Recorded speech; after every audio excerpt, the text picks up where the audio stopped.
त्यामुळे लोक टाइम भरला, कारण उद्या सकाळी पहाटे आंघोळ आहे, पहिली आंघोळ. लोक अगदी वेळेवर जाणार आहेत, त्याबद्दल मला सुख दुःख नाही आहे, म्हणजे जायलाच पाहिजे. फक्त एक सांगतोय, बुवा जे काय बोललेत त्याचा पूर्ण हिशोब पेड होईपर्यंत मी माझा गजर संपवणार नाही, कारण यूट्यूब चालू आहे. कारण ह्यो ते एक मोठं शाणू लागायला गेलं नाही. काय आपण शेवटी माणूस आहोत, बरोबर ना. ईश्वर की मूर्ति बनाने वाला एक कलाकार ईश्वर से कहता है, ईश्वर की मूर्ति बनाने वाला एक कलाकार ईश्वर को कहता है, ए ईश्वर तू भी एक कलाकार है और मैं भी एक कलाकार हूँ. तूने मेरे जैसे असंख्य पुतले बनाकर इस धरती पर भेजे हैं और मैंने तेरे जैसे असंख्य पुतले बनाकर इस धरती पर बेचे हैं.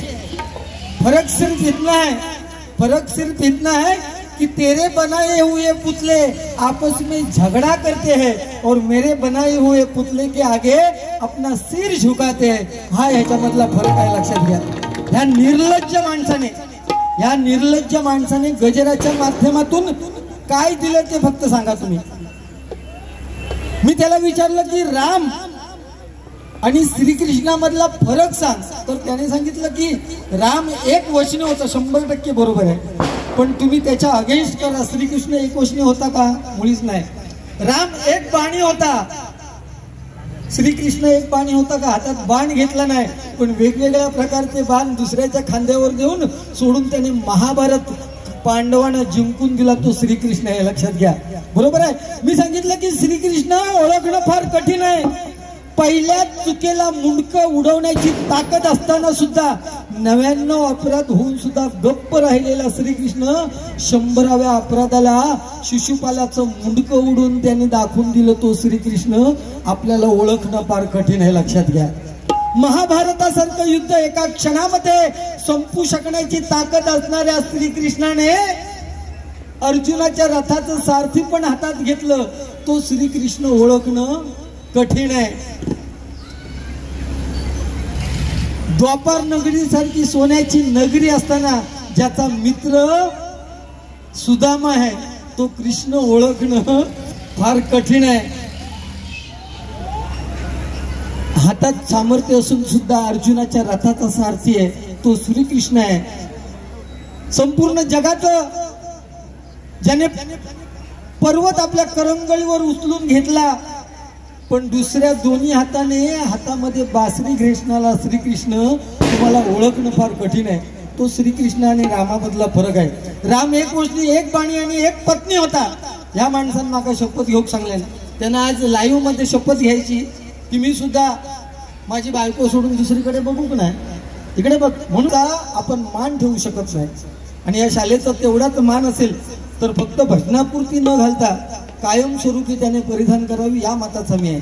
कारण मी नेहमी भजनाच्या माध्यमातून सांगतोय की भ म्हणजे भयरहित, ग म्हणजे गर्वरहित, एक नंबरचं गर्विष्ठ बुवा, आणि वा म्हणजे वासनारहित, एक नंबरचं वासने निर्लज्ज झालेलो बुवा, लक्षात घ्या.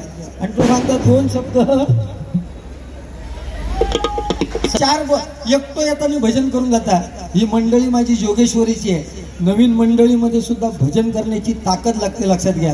तुझी जर ती ताकद असते ना तर दोनदा आजमावून बघितली आणि तोंड कशी पडला तिथपासून घेऊन येता. राहता राहिला विषय इतिहासात नोंद. मी सांगितलं की 35 वर्ष परशुराम बुवांचं गातोय, पण आतापर्यंत साधं विषय इतिहासात नोंद कधी कॉपी करणाऱ्यांची होत नाही. त्याच्यासाठी स्वतःचं अस्तित्व निर्माण करावं लागतं, लक्षात घ्या बघा. आणि तरच त्या माणसाची नोंद इतिहासात होते. बाळासाहेब ठाकरे साहेबांनी कधी गर्विष्ठपणा केला नाही, म्हणून आज प्रत्येकाच्या हृदयामध्ये बाळासाहेबांचा नाव कोरलेलं आहे, लक्षात घ्या. बरोबर ना. कोण नाही कोणता नाही, डाळ भात लोणचा रे. जशी तुझी बायको आहे तशी माझी बायको ना बुवा, तुझी तयारी करून दिली तशी माझी पण तयारी करून दिली. त्या जेवढा तू बोललंस मग युट्यूबच्या माध्यमातून उत्तर देऊनच मी इथून निघणार. मग किती वेळ होऊ दे, आपला त्याच्याशी काही विषय नाही. राग येता आणि राग येलो तरी माका काही घेणं नाही तुझ्या माहितीसाठी. हा नाही, शिव्या घालणं का विषय येत नाही. कारण निर्लज्ज पहिला तू म्हटलंस, बेशरम माणसा इकडे बघ, निर्लज्ज मला तू म्हटलंयस, ही तुका शरम वाटली नाही का? म्हणजे तू बेशरम असस ना, मग ती शरम तुझी इज्जत. तू बच पाएगा अपना हूँ नहीं आखिर, तुझको आग लगाएगा। आसमान में उड़ने वाले मिट्टी में मिल जाएगा। कसमें वादे प्यार वफा सब बातें हैं, बातों का क्या कोई किसी का नहीं, ये झूठे नाते नातों का क्या। त्यामुळे आपलं कर्म जो सांगता माझा मर्म, मर्म नाही तुझं कर्मामध्ये तुझं मर्म दडलेलं आहे. आणि त्या मर्म काय आता मी या गजराच्या माध्यमातून सांगणार. बुवा म्हटल्यानंतर नवीन नवीन जी गाणी येतात मार्केटमध्ये ती प्रत्येक बुवा म्हणत असतो, लक्षात घ्या. आणि ती एक दोन गाणी म्हणतोय. छत्रपती बाबासाहेब आंबेडकरांचं हे आता गाणं म्हणतात आणि त्या सरस्वतीची शपथ घेऊन सांगावं की आता ह्या 1-1.5 वर्षात तो गाणं म्हणता नाही, त्याच्या अगोदर बाबासाहेबांचं कधी गाणं म्हटलं का. ही भाषा माझ्यासाठी करूच नको. आणि तुमच्या माहितीसाठी सांगतोय, व्हॉट्सअपवर फेसबुकवर आलेले मुद्दे आपण मायबाप प्रेक्षकांसमोर त्याचा संदर्भ घेऊ शकतो. पण जर आपण जे विषय मांडतो पुराणातले त्याचे दाखले देऊन आपल्याला त्याचं वाचन करावं लागतं. ते वाचन जर ह्याचा असताना तर राम आणि कृष्णातलं फरक सांगितला नसता. 35 वर्ष भजन करता, लाज नावाची काही चीज नाही. गुरुची किंमत काय आहे हे तुझ्या नशिबात नक्की आहे गुरुची किंमत. पण तू जेव्हा विचार मांडतोस ते थर्ड क्लास लेवलचे असतात. ह्या माझा मता तुम्ही सांगणार असेल, ठीक आहे.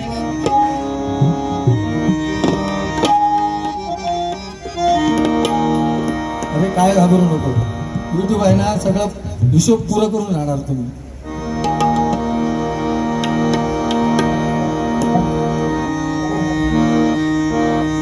या राजधानीवरती भगवा निशान आहे, भगवा निशान आहे. क्या बात है. या राजधानीवरती भगवा निशान आहे, भगवा निशान आहे. रायगड किल्ला महाराष्ट्राची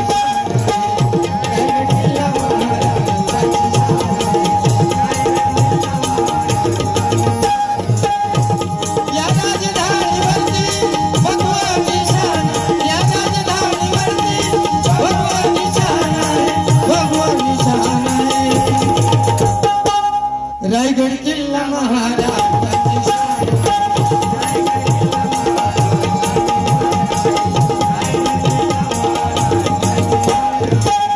शिवबा संगीतीने मावळे लढले, लढता लढता दारातील बघाटे पडले.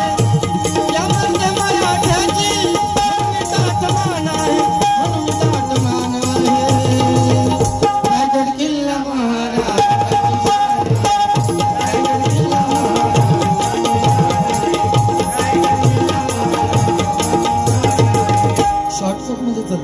बाळासाहेबांवर सुद्धा मला गाणं घ्यायला सांगितलं होतं. ते बाळाचा छावा, शिवाचा छावा.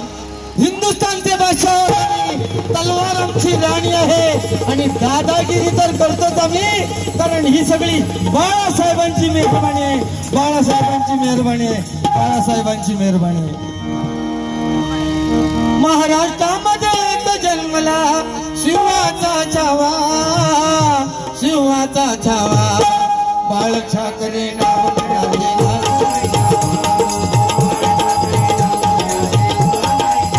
जवळ जावा.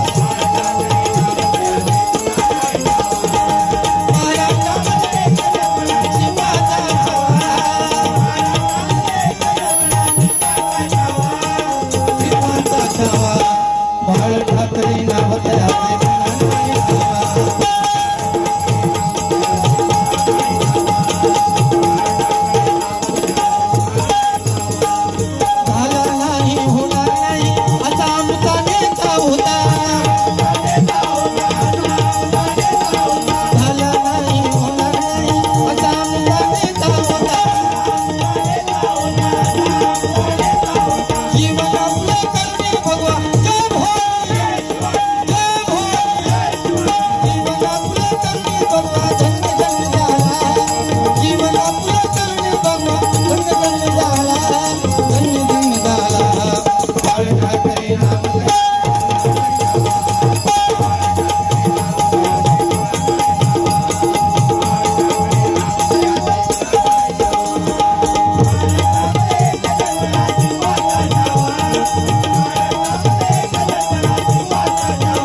आणि बुवानी दिवाळीचं गाणं काशीराम परमांचं म्हटलं, सगळेच जण म्हणतात, परंतु मी सुद्धा एक म्हणतोय.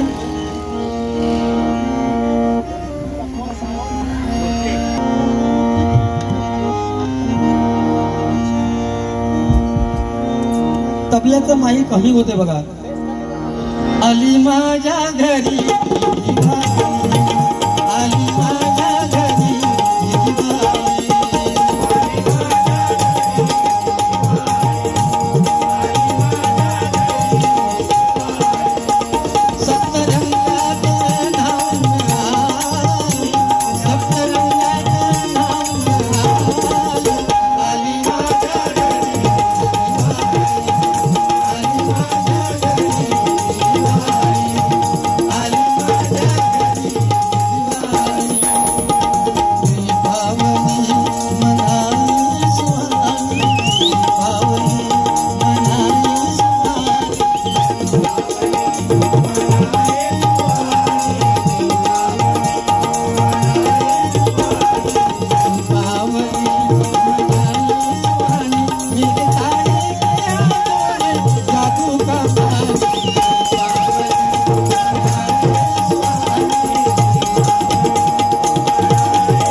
त्यानंतर बरोबर ना, आता भाऊबीज येणार आणि आपल्या आईनंतर आपल्याला जवळची जर कोण घरातली व्यक्ती असेल तर ती आपली बहीण असते बघा.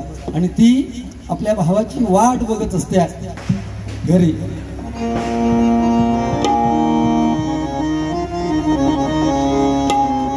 सोनियाच्या ताटी उजळल्या ज्योती. हे नुसता बॉम्बटान नाही चालला, तुझं बोमाटच ना तो बाहेर माईकवर आवाज कसो येता तो बघ जरा. तुझं स्वतःचा केव्हा तरी युट्यूबवर गाणं ऐक हेडफोन लावून, आणि मग बाहेर आवाज कसो येता तो ऐक, आणि मग बोमाट, आणि मग परशुराम बुवांची पट्टी सांग. अरे परशुराम बुवांची पट्टी जर सांगतस ना तर त्या पंचरत्नांमध्ये परशुराम बुवांचं गाणं घेण्यात तुका लाज वाटणार नाही, शरम सांगा, लाज वाटणार नाही तुका. अरे तू सांगतो की मी म्हणजे परशुराम बुवा, मग परशुराम बुवांची पंचरत्नामध्ये वेगळी आठवण करण्याची गरज नाही. ती आठवण करू का आम्ही असो. तू आज बेशर्मी तो कळस केलं, निर्लज्ज माणसा कळस केलंच. लक्षात. सोनियाच्या ताटी उजळल्या ज्योती ओवाळी ते भाऊराया. आपण म्हटलेलं गाणं समोरच्या माणसाच्या हृदयापर्यंत गेलं पाहिजे ना. उगीच आपलं क्या काढला ह्यो समजा आपल्या प्रेमिके समोर गेलो बरोबर ना, आणि गाणं म्हणत सांगलं ते का, जब तक सांसे चलेगी. काय ट्रेनचं टाइम फक्त गाठूक येणार नाही. हा तिकीट काढलेली आहे ना, लोकांचे पैसे घेतलंच ना, मग फेडून जायचे. तो ते काय झालं माहिती आहे, तुम्ही पाकिट दिला अगोदर बिदागी, ती चुकी केलाय तुम्ही, खरं सांगतोय. पण भजनाची रीत आहे बरोबर ना, अभंग गवळणीपर्यंत भजन होऊन नंतर संपून जाणार आहे. काय एवढी घाई नाही पडलेली आहे. सकाळ एका जर आजची बारी जमत नव्हती, हे सांगत होतो ना, तुम्ही एवढे पैसे देता, एवढे बारी ही ठरवली कोणी तर सांगायची. त्या सरस्वती स्मरून सांग, बारी ठरवली कोणी का सांग, आणि मग पैशाची मागणी कर. प्रत्येकाच्या ऐपतीनुसार पैसे असता, लक्षात घे. हा, आणि हे जे सगळे वरती जे बॅनरवर ते कोण पैशान कमी नाही, पैसो सो आमच्यावर उडवलं भजनासाठी, तर त्याच्यामुळे काही कमी होणार नाही कोणाचं, बरोबर ना साहेब. त्यामुळे काही विषय नाही, द्यावेच लागतात ना बुवा. आणि या पैशावरच आमचं भजन आहे. आता ह्याच्यावर पैसे उडवले जास्त त्या वाटलं, पण पैशावर भजन अवलंबून नाहीये. तुमचा आनंद तुमच्या पैशावर अवलंबून नाहीये, तर तुमच्या परिस्थितीवर अवलंबून आहे. कारण बाजारात फुगा विकणारा मुलगा, त्याचा जर फुगा विक्रीला गेला तर विक्रीला फुगा गेला म्हणून त्याला आनंद होतोय, पण दुसरा आनंद कशात मध्ये आहे, तर मी फुगा विकत घेतला म्हणून त्या पोराला पण आनंद होतोय. आणि तिसरा आनंद कशामध्ये आहे, तर तो फुगो फोडून त्याला आनंद मिळता, म्हणजे पैशावर अवलंबून नाही. मी आनंद समोरच्या माणसाला किती देतोय. मी या खुर्चीवर मला जर मानाची खुर्ची दिली तर मी समोरच्या बुवाला निर्लज्ज म्हणतोय, म्हणजे माझी लायकी काय हे समोरच्या माणसं ओळखण्याची ताकद मायबाप प्रेक्षकांमध्ये आहे. बरोबर ना? म्हणून बघा, तराजूची बाजू ज्याचं परडं वरती आहे त्याची किंमत कमी आहे, पण परडं ज्याचं खाली आहे त्याची किंमत जास्त आहे. आज आम्ही इथे वरती बसलोय, आमची परड्याची बाजू वरती आहे, पण तुमची परड्याची बाजू खाली आहे, म्हणजे तुम्ही मायबाप प्रेक्षक श्रेष्ठ आहात आमच्यापेक्षा, लक्षात घ्या. आणि ती किंमत आपल्याला इथून समजली पाहिजे. केवळ दुसऱ्यांची इज्जत काढणं म्हणजे भजन नाही. तू भजनाच्या माध्यमातून काय दिलंस, गजर किती वेळ म्हटलास आणि तू ऑर्केस्ट्रा किती वेळ केलास, याचा विचार आत्मपरीक्षण स्वतः करायला पाहिजे, दुसऱ्याला सांगण्याची गरज नाही. तो श्रीकृष्ण सुद्धा कर्मातून सुटलेला नाहीये. आम्ही तर कर्म भोगून जायचंय आपल्याला, या जन्मी करायचं, या जन्मी फेडून जायचंय. म्हणून काय म्हणतो बघा,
आत्ताची गाणी बघा.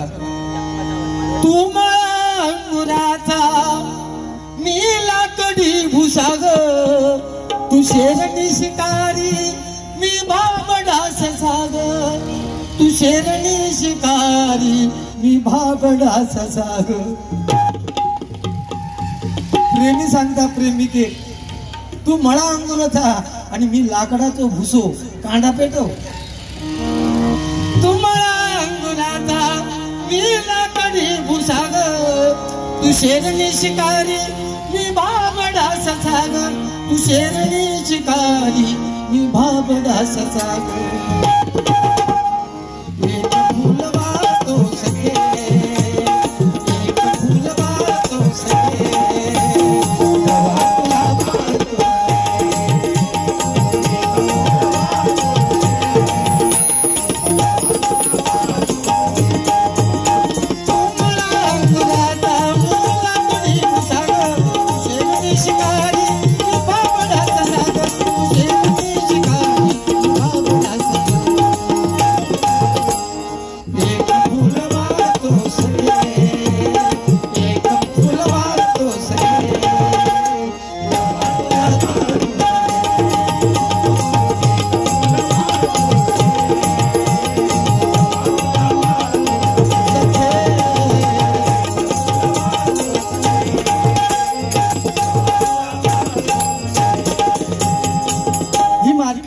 तरुण पिढी असते, त्यामुळे ही गाणी घ्यावीच लागतात. अजून एक गाणं आहे बघा,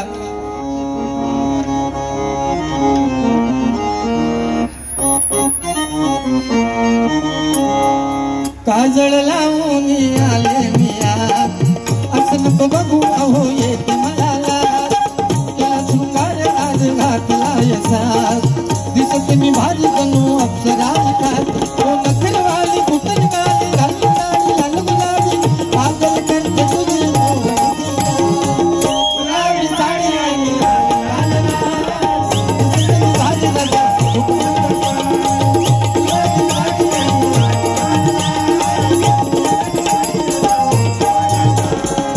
काजळ लावून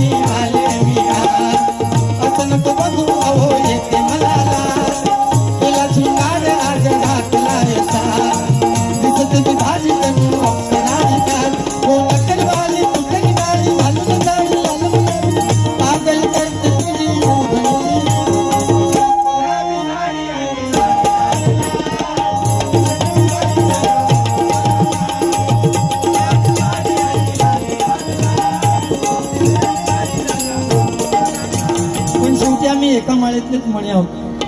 हा लोकेबुवा माझा खूप जवळचा मित्र आहे म्हणून त्या मित्रासाठी एक गाणं घेतो आणि मग गजराला सुरुवात करतो.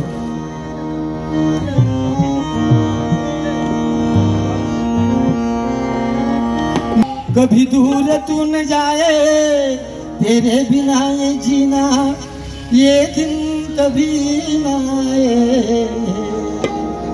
मित्र तुमच्यासाठी गाणं आहे. सगळं मित्र म्हणजे आपल्या घरातला एक जबरदस्त जवळचा माणूस आहे. सावंत जिथे विषय गंभीर तिथे सावंत खंबीर. बरोबर ना. सावंत म्हणजे सावंत. मेरे दिल की ये दुआ है कभी दूर तू न जाए तेरे बिना ये जीना ये दिन कभी ना आए तेरे संग जीना यहाँ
गजराला सुरुवात करतोय आणि त्या गजराच्या माध्यमातून 100% आपल्याला एक दोन विषय सांगण्याचा प्रयत्न करेन.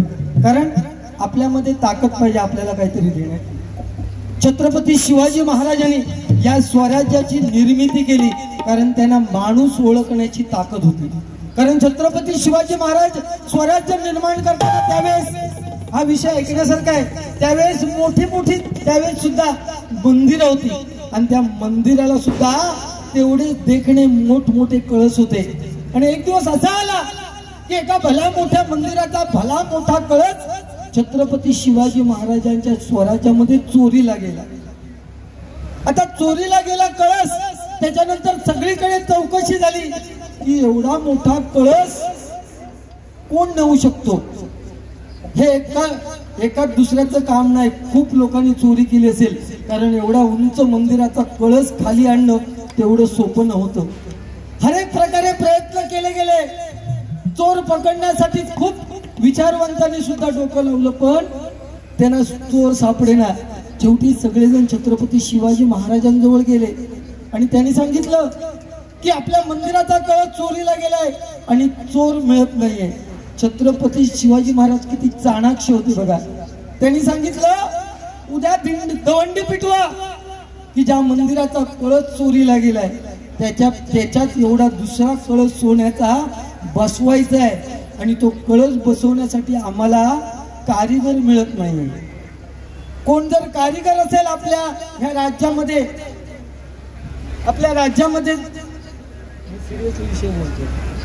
आपल्या राज्यामध्ये जर एखादा कोण कारीगर असेल तर त्यांनी तो कळस बसवण्यासाठी पुढे यावं.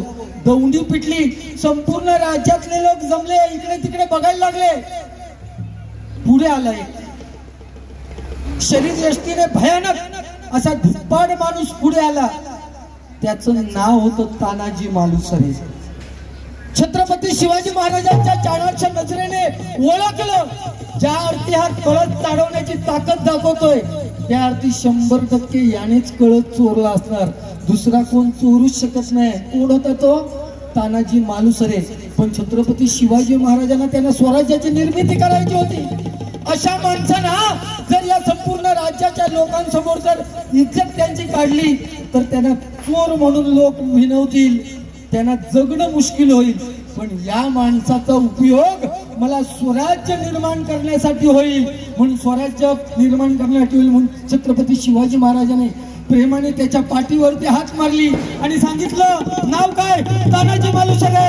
आज तुम्ही या रयतेचे सेनापती आहात आणि सेनापती पदावर नेऊन बसवलं का तर स्वराज्यासाठी मोलाचा जीव ते देऊ शकतात. हे छत्रपतीच्या शिवाजी महाराजांना माहित होतं, म्हणून चोराला सुद्धा सेनापती बनवण्याची ताकद छत्रपती शिवाजी महाराजांमध्ये होते. त्या छत्रपती शिवाजी महाराजांसाठी एकदा जोरदार टाळ्या उत्तर आवाज करा. चक्कर धन्यवाद. मी गजराला सुरुवात करतोय. गजर नवीन आहे, माझ्या प्रामाणिकपणे सांगतोय, मंडळीने ऐकला सुद्धा नाही, परंतु गजर खूप मार्मिक आहे आणि तो घेण्याचा प्रयत्न करतोय. तन मनात नाही, तन मनात हाय, मन मनात हाय, देव नुसताच नाही विटेवर. आपल्या तना मनात आहे, आपल्या मनात आहे, फक्त पांडुरंग विठेवर आहे, तो देव नाहीये. या तुमच्या लोकांमध्ये सुद्धा देव ओळखण्याची ताकद पाहिजे. 100% तुम्हाला देव मिळेल. आणि देव मिळतो केव्हा? आपल्याला दुसऱ्याचा निर्लज्जपणा करून, निंदा नालस्ती करून कधी देव मिळत नाही, बरोबर ना? त्याच्या चेहऱ्यावर, समोरच्या माणसाच्या चेहऱ्यावर त्याची निंदा नालस्ती करून सुख कधीच आपल्याला मिळत नाही. पण आपण त्याची वाहवा केल्यानंतर त्याच्या डोळ्यावरचं, त्याच्या चेहऱ्यावरचं तेज जेव्हा आपल्याला बघायला मिळतं त्यावेळेस आपल्याला कुठेतरी देव मिळतोय. दगडात देव आहे हे सांगण्यात माणूस यशस्वी झालाय, पण माणसात देव आहे हे सांगण्यात या कलियुगात माणूस यशस्वी झालेला नाहीये आणि ह्याच्या पुढे सुद्धा होणार नाही, लक्षात घ्या. पण माझ्या मित्रामध्ये कुठेतरी देव बघतोय. आवाज खूप गोड दिलाय परमेश्वराने, पण त्याचा अतिरेक करतो. खूप गोड आहे आवाज, पंचम पर्यंत सहज आवाज जातो, पण त्याचा अतिरेक करतो आणि स्वतःची माती करून घेतो. तो हे लोको त्याका आता ठोके कसे बसलेले ते बघा. तन मनात हाय, मन मनात हाय, तन मनात हाय, कण कणात हाय, देव नुसताच नाही विटेवर. हे आयुष्य हाय बघ लय सुंदर, बर हरिनाम घेशील. हे आयुष्य हाय बघ लय सुंदर, बर हरिनाम घेशील. हे आयुष्य हाय बघ लय सुंदर.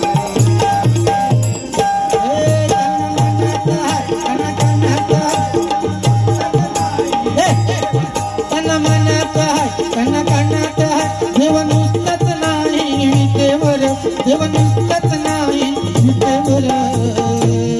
हे आयुष्य आहे बघ लय सुंदर. पुढे पुढे वा.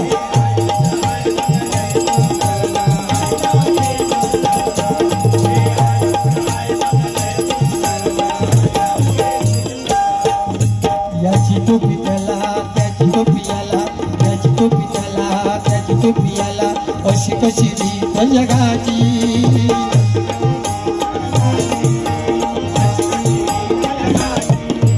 याची टोपी त्याला, त्याची टोपी याला म्हणजे काय? सुरुवातीच्या भजनापासून म्युझिक दुसऱ्याची चोरून वाजवतात. मध्यंतरी तर कहर केलेला चंदू जाधवांची रूपवळी स्वतःच्या नावावर खपवत होता. असलो चोर बुवा परशुराम बुवांच्या पट्टी कलंक, लक्षात घ्या. त्याची टोपी त्याला, त्याची टोपी याला, त्याची टोपी याला, त्याची टोपी याला, अशी कशी रीत जगाची.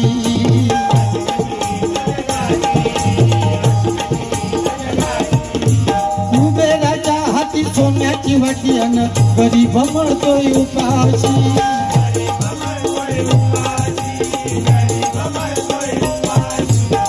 फुलिया बळे कर्माची फळे चुकणार नाही कोणाची.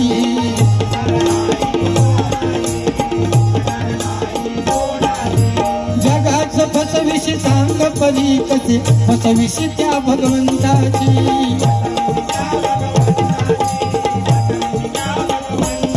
कोण धरणार नाही हात धरणार नाही, कोण धरणार नाही हात धरणार नाही.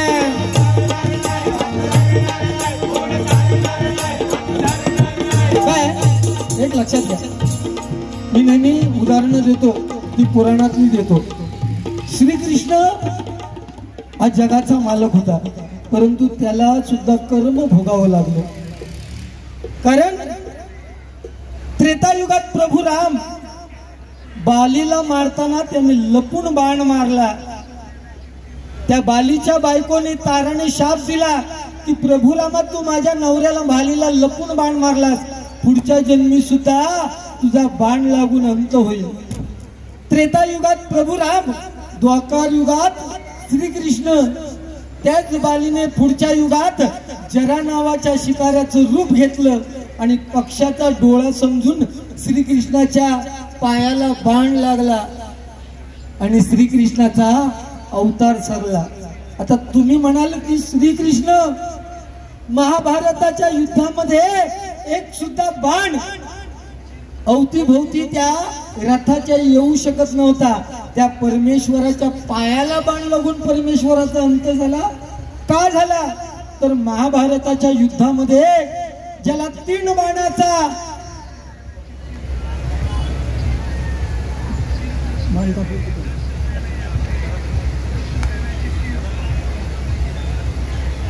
बरबरीक हे आठवावं लागतं. हे चुकीचं नाव सांगितलं तर कोणतरी विचारणार काय बुवा सांगताय. बरबरीक ज्याच्यामध्ये हिंमत होती की 3 बाणामध्ये युद्ध संपू शकत होता. श्रीकृष्ण विचारलं तू कोणाच्या बाजूने? ज्याची बाजू कमजोर आहे त्याच्या बाजूने मी. ब्राह्मणाच्या रूपात गेला, कारण श्रीकृष्णाला माहिती होतं की हा जर महाभारताच्या युद्धात उतरला तर महाभारत संपेल. ब्राह्मणाच्या वेशात गेला आणि दान मागितलं. तो म्हणाला काय माग हवं ते बरबरीकने सांगितलं, कारण ब्राह्मणाला दान द्यायचं असतं. तो म्हणाला मी तुला महाभारताच्या युद्धात भाग घ्यायला देईन, पण या झाडावरची सगळी पानं एका बाणात छेदून टाक. सगळी पानं त्या एका बाणाने छेदली, परंतु एक पान पडलं ते श्रीकृष्णाने आपल्या पायाखाली लपून ठेवलं. सगळी पानं छेदल्यानंतर तो बाण येऊन श्रीकृष्णाच्या पायाजवळ थांबला. बरबरीकने ओळखलं हा ब्राह्मण नाहीये, हा कोण साधा व्यक्ती नाहीये. श्रीकृष्णाने स्वतःचं रूप घेतलं. त्या पानाला तो छेदू शकला नाही आणि ज्या पायाने पाप केलं ती बाजू तेवढी नरम राहिली, म्हणून बाण जरा नावाच्या राक्षसाच्या श्रीकृष्णाच्या पायाला लागला आणि शेवट झाला. आणि जो बरबरीक आहे त्याला त्या महाभारताच्या युद्धामध्ये त्याची गुंडी कापून तिथे ठेवलं आणि त्याला कारण त्याची इच्छा होती मला संपूर्ण महाभारत बघायचं आहे. आणि त्या बरबरीकला सांगितलं तू गरिबाची मदत करतो, तुझं नाव पुढे राहिलं पाहिजे, म्हणून माझ्या नावाच्या अगोदर तुझं नाव लागेल. आपण ज्याच्याकडे इच्छा मागतो, आपलं वरदान मागतो, त्याचं नाव खाटू श्याम. खाटू श्याम जो पूजला जातो तो श्रीकृष्णाचा तो बरबरीक आहे, म्हणून त्याला खाटू श्याम असं म्हटलेलं आहे. हे भजनाच्या माध्यमातून हे व्हॉट्सअपवर येत नाही हो, हे वाचावं लागतं. एखादा जरी चुकीचा शब्द केला तरी समोरून मायबाप प्रेक्षक उचलणारे असतात. म्हणून काय म्हणतो बघा, कोण तारणार नाही हात धरणार नाही, कोण तारणार नाही हात धरणार नाही. धड पापा तरे भरल्यावर, धड पापा तरे भरल्यावर हे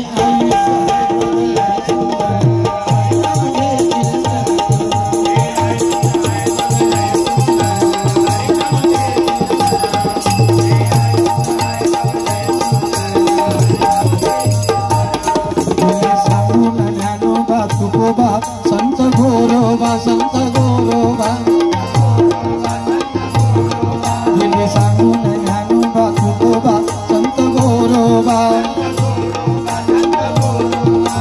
मोहमायेचा सोडून भक्तीचा, मोहमायेचा सोडून भक्तीचा मार्ग निवडावा, मार्ग निवडावा. देह नामात नाचत नाचत रंगुनी जावा, त्या सगुण रूपाचा अखंड देह जितवावा. आज भाग्य उजळलं जन्मास येऊन संतांच्या कर्मभूमीवर, आज भाग्य उजळलं जन्मास येऊन संतांच्या पुण्यभूमीवर. हे आयुष्य आहे बघायला सुंदर,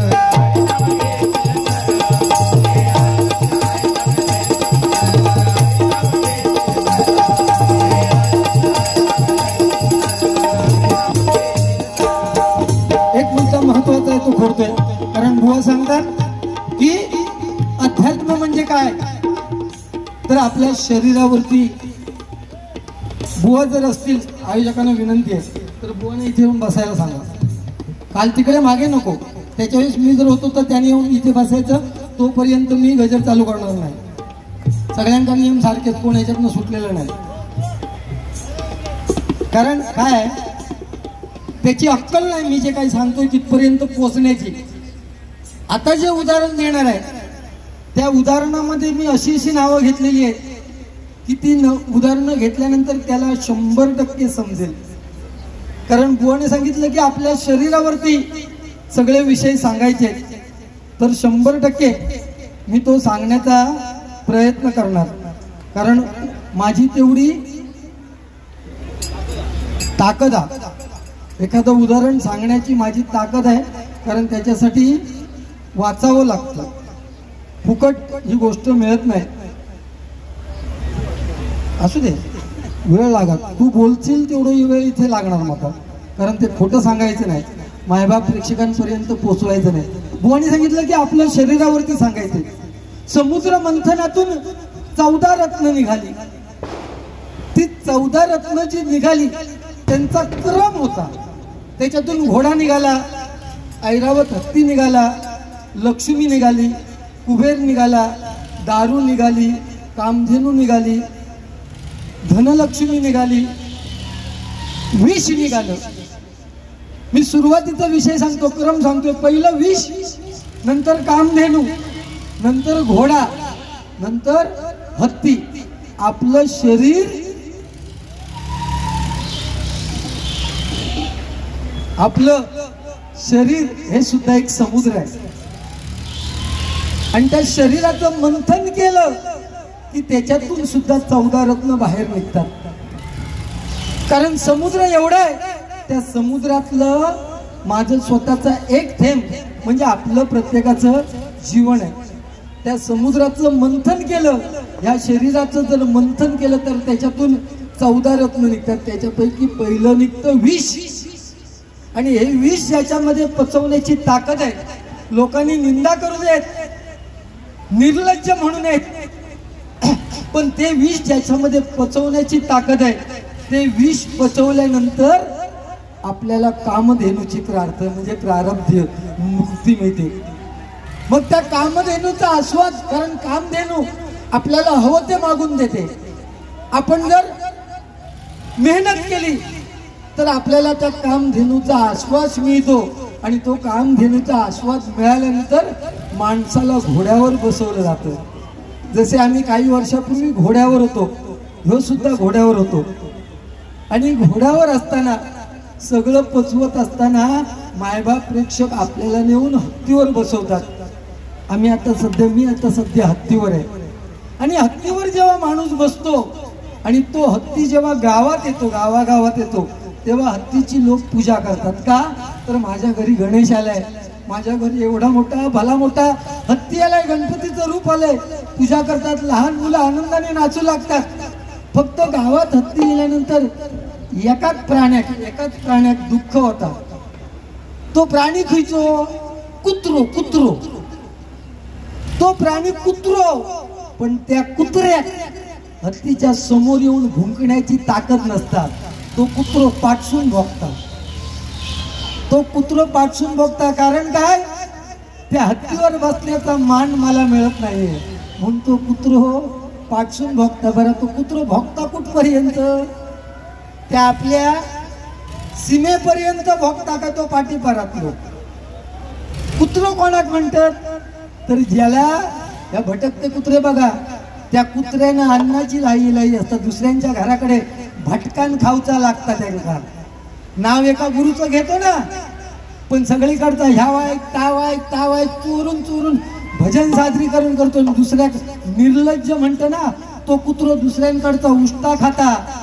आणि हत्ती डावलान चलत असतात. आणि त्या हत्ती या सगळ्यातून गेल्यानंतर आपल्या मुकुटमणी मिळतात, तो कौस्तुभमणी त्याच्यातून निघालेलो. हे शरीराची ठेवण आहे, लक्षात घ्या. त्याच्यातून ही 14 रत्न निघतात. त्याच्यामध्ये लक्ष्मी सुद्धा निघते. आणि जी लक्ष्मी निघाली ना समुद्र मंथनातून, ती निघाली तो दिवस उद्या आहे. म्हणून आपण त्याची पूजा करतो. नरकासुर वध उद्या. नरकासुराची आई कोण? भूमी. आणि त्या भूमीने नरकासुराला असा आशीर्वाद दिला होता, त्याने अशी सेवा केली देवाची की मला कुणाच्याही हाताने मरण येता का म्हणे. ब्रह्मदेवाने तथास्तु केलं. उद्या नरकासुर जयंती आहे, नरकासुर वध आहे ना. ब्रह्मदेवाने तथास्तु केलं, कोणाच्या हातून मरेना. मी मोठो. देवांका पावता भुई थोडी केली. इंद्राचा खुर्ची सुद्धा खाली केली. सगळे देव गेले ब्रह्मा विष्णू महेश कडे. बरोबर ना. ब्रह्मा विष्णू महेश कडे गेले. बरोबर. आणि सांगितलं की एका ठार मारा म्हणून. नरकासूर खूप मारलाय. जी मुलगी दिसेल तिच्यावरती प्रेम करायचं बंदिस्त करून ठेवली. किती महिला ठेवल्यात? 16,000 कारागृहात बंद करून ठेवल्या. त्याला असा उत्शाप होता की तू फक्त तुझ्या आईच्या हातून मरू शकतो. शेवटी शंकर महादेवाने कृष्णाने काय सांगितलं? कृष्णाकडे गेले. अरे ह्याला उपाय सांग. कृष्ण म्हणालो उपाय काय नाही, पण तो त्याच्या आईच्या हातीने मरू शकतो. श्रीकृष्णाची बायको कोण? सत्यभामा. ती मागच्या जन्मीचे कोण? भूमी, म्हणजे त्याची आई झाली. त्या सत्यभामेने रूप घेतलं आणि नरकासुराचा वध केला. तो उद्याचा दिवस म्हणून त्याच्या नावाने आपण कारीट फोडतो. कारीट. बरोबर. आणि कारीट फोडताना कारीटच का फोडतो तर त्या कारीटाच्या एका भुईमध्ये एवढी ताकद आहे की तुम्ही जिभेवर ठेवली ना तर पायाच्या नखापासून मस्तकापर्यंत सनकन कडवटपणा जाण्याची ताकद त्या कारीटामध्ये आहे. आणि त्या 16 सहस्त्र नारींची सुटका श्रीकृष्णाने नरकासुराच्या कारागृहातून केली. म्हणून श्रीकृष्णाचे 16 सहस्त्र 108 बायका. 16 सहस्त्र 108 बायकांनी कोणाशी लग्न केलं नव्हतं, पण दुसऱ्याच्या घरी राहिले नरकासुराच्या कैदीत. म्हणून घरात कोणी त्यांना घेतलं नाही. म्हणून श्रीकृष्णाला सांगितलं आता आमचं लग्न फक्त तूच करू शकतो. म्हणून श्रीकृष्ण ओळखणं फार कठीण आहे.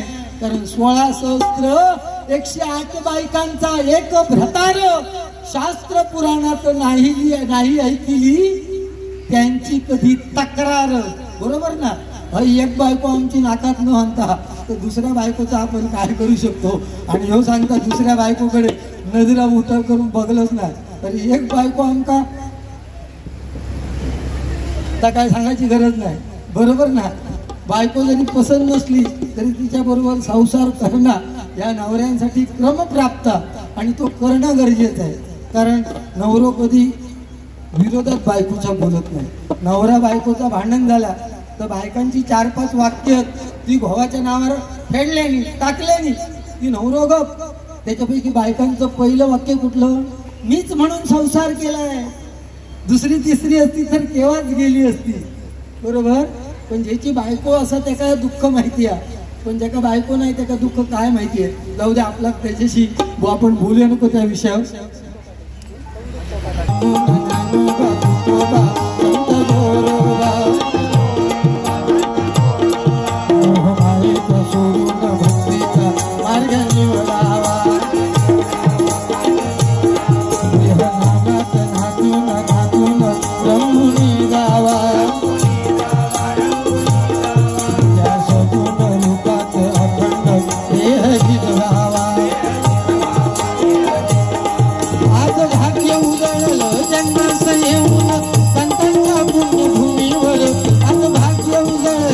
जन्माचं येऊन संतांच्या पूर्ण भूमीवर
राजा भोज, कहा राजा भोज और कहा गंगू तेली, बरोबर ना. किल्ल्याचा तट ढासळायला लागला, एका मुलाचा बळी द्यायचा होता. राजाने फरमान सोडलं, गंगू तेलीच्या सुनेचा मुलगा नवजत अर्भक त्याला तिथे बळी दिले. जे राजा करू शकत नाही तो रंक करू शकतो पैशासाठी, बरोबर ना. म्हणून म्हण पडली, कहा राजा भोज और कहा गंगू तेली. एका विचारा एखादो काहीतरी अर्थ. श्रीकृष्ण काय हा तो विचारा जरा. स्वतःची निर्लज्जपणाची व्याख्या सांगू दे श्रीकृष्णाची. दुसऱ्याच जंगू नको गंगू तेली, स्वतःची राजा भोज.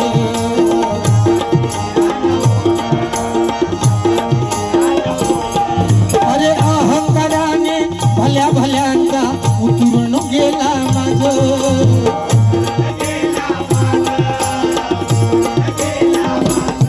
अरे अहंकाराने भल्या भल्यांचा उतरून गेलाय माझ.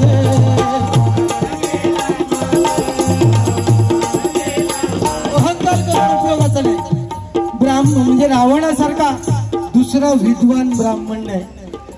शंकराची आराधना केली, स्वतःच शिर कापून देण्याची शंकराच्या पायाजवळ त्याची ताकद होती.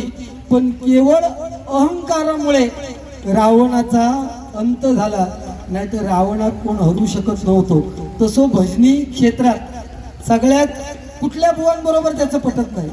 कुठल्याही बुवांबरोबर त्याच्या 12 युट्यूबच्या माध्यमातून बघा, तो सगळ्यांका आपल्यापेक्षा कमी लेखता. त्याने सांगितलं, माका माझ्या मर्मावर हात घालता. सुरुवात बारीची कोणी केली? तू केली. स्वयंघोषित अध्यात्माचं भाष्य पहिलं वाक्य कोण म्हणालो? तूच म्हणालस ना. मग दगड कोणी कोणाच्या पायावर मारून घेतलो? तूच घेतलो. त्या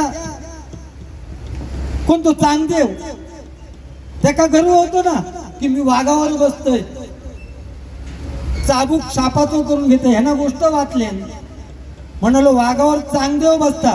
तर मी आज 35 वर्ष परशुराम बुवांचा सगळा तंतोतंत म्हणतोय, मी सुद्धा भजनातलो श्रेष्ठ. म्हणून त्या फॉरेस्टवाल्यांनी वाघ धरलेलो, त्यांच्याकडे गेलो आणि सांगल्यान माका वाघ भाड्यान द्यावा. आणि भाड्यानं वाघ आणला. भाड्यानं वाघ आणला आणि वाघावर बसलो. लोक सगळे म्हणायला लागले, भुजनी बुवा, संदीप लोके, वाघ, वाघार वाघ, वाघार वाघ. माझ्यासारखं विरोधक समोर होतो, ह्यो पुढे वाघ पुढे, त्याच्यावर ह्यो वाघ बसलो. लोक म्हणतात, लोके बुवा आगे बढ़ो, लोके बुवा वाघ है, हम सब आग है. विरोधक होतो तो विचारता, त्या कुत्र्याक घेऊन खाई जातो. त्याबरोबर वाघाची तळपायाची आग मस्तकात गेली. वाघावर बसलेलो वाघ त्या समोरच्या माणसाला विचारता, तुझे डोळे फुटले काय? म्हणालो, निर्लज्ज माणसा, मगाशी म्हणालो ना माका, निर्लज्ज माणसा तुझे डोळे फुटले का रे? शिवी पहिली याने दिली. निर्लज्ज माणसा तुझे डोळे फुटले का रे? ज्याच्यावर बसलोय ना, वाघावर हात मारता, ज्याच्यावर बसलोय ना तो वाघा वाघ. तो समोर तो माणूस सांगता, हे मी तुका विचारितच नाही, मी तुका विचारितच नाही, मी त्या वाघाक विचारतोय की कुत्र्याक घेऊन खाई चाललो म्हणून. ही परिस्थिती प्रत्येकाची आहे. तू जर बोललस तर मागा पण तेवढा बोलूचा लागता. शेवटचा कडवा आहे, संपूर्ण.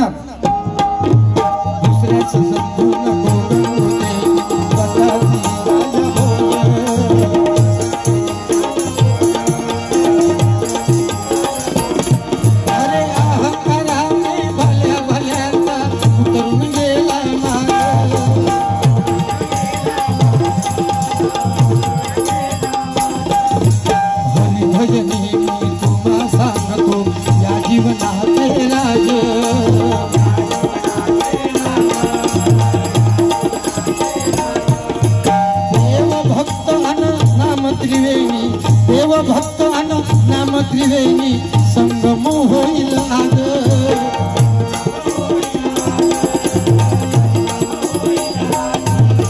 या भवसागर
सगळ्या मायबाप प्रेक्षकांनी अतिशय शांत चित्ताने माझा गजर ऐकून घेतला त्याबद्दल आपल्या सर्वांचे आभार मानतोय आणि या ठिकाणी गजराची सांगता करतो।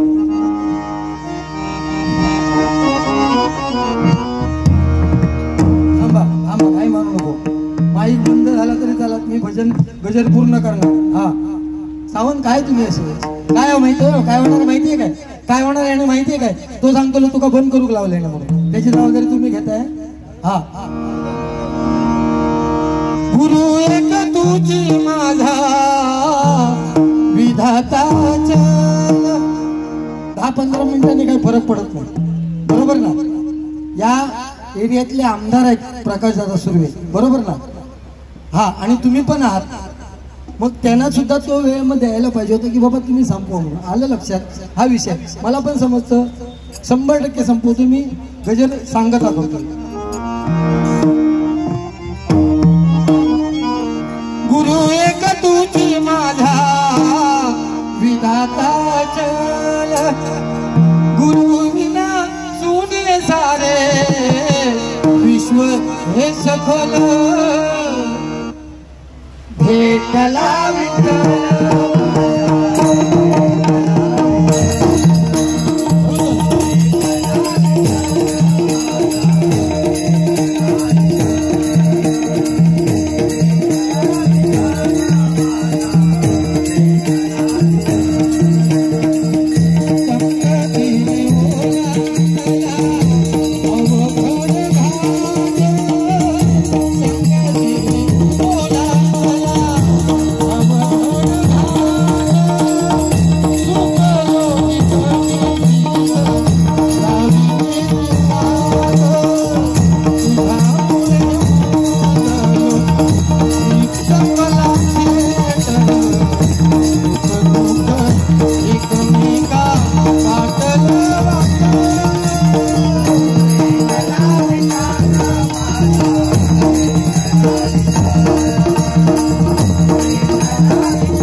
अभंगगण भजन संपवतील।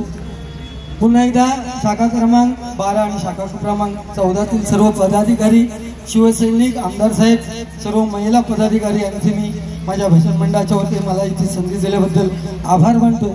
माझ्या मुखावाटी जर एखादा चुकून शब्द गेला असेल तर आपण सर्वांनी मोठ्या मनाने माफ करावं ही विनंती करून या ठिकाणी थांबवतो. धन्यवाद. रंग देवते माते तुझा